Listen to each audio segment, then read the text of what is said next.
I'm joined today on Mobile World Live by Malcolm Chan, who's from the world's largest roaming provider, BICS. Malcolm, great to have you with us. Good morning, Justin. Thanks for having us.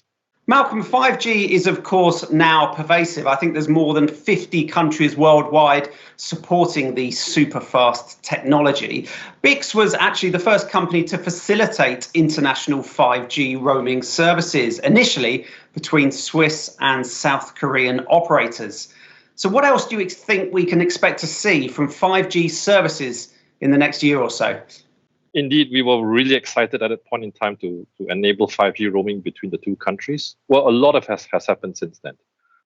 You've got the markets in Japan, Korea, and China, where the take-up of 5G in the domestic front has been extremely successful here in Asia. And we're really looking forward to the rest of the countries, right? In Asia and, of course, in the rest of the world to also start to enable 5G roaming in the not too distant future. So lots of excitement coming on stream soon. You mentioned some major Asia-Pac markets there, Malcolm, and of course you head up BICS's Asia-Pac business. China is leading the way when it comes to 5G service rollout. Do you expect more 5G roaming business to come from the China market as a result of this? Also, how about other markets? South Korea, Japan, they're making big inroads in terms of deployment, aren't they? Absolutely. The countries you mentioned are definitely, have a huge traction in terms of 5G domestically. I anticipate that when borders finally do open, right, and we hope it's not too long from now, that the pent-up demand in both business and leisure travel is just going to go through the roof, right? And because there's so much, people are just dying to hop onto a plane and get out there again.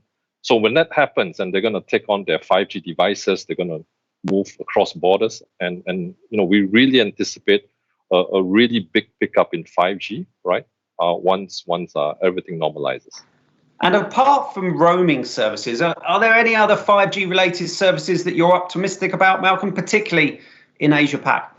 Absolutely. I mean, in terms of the other areas where 5G will play a part, I already described how I see an uptick in the consumer space around travel. But we see quite a fair bit of demand around IoT M2M, right, and how it rides on the 5G capabilities of operators. We already have a couple of live customers today where they put the BICS SIM profile onto the devices, and they're taking these devices across borders, right through from Singapore to Malaysia to Thailand. So it's moving beyond just China, Japan, and Korea, and to the other parts of Asia as well. So on that front, we're really, really optimistic, right, in terms of the deployment across many different customer segments, right, and the use cases are just growing by the day. So good news for everybody. Yes, we're all looking forward to a future of more roaming and certainly more travel. Thank you very much for joining us, Malcolm. Thanks, Justin. Have a good day.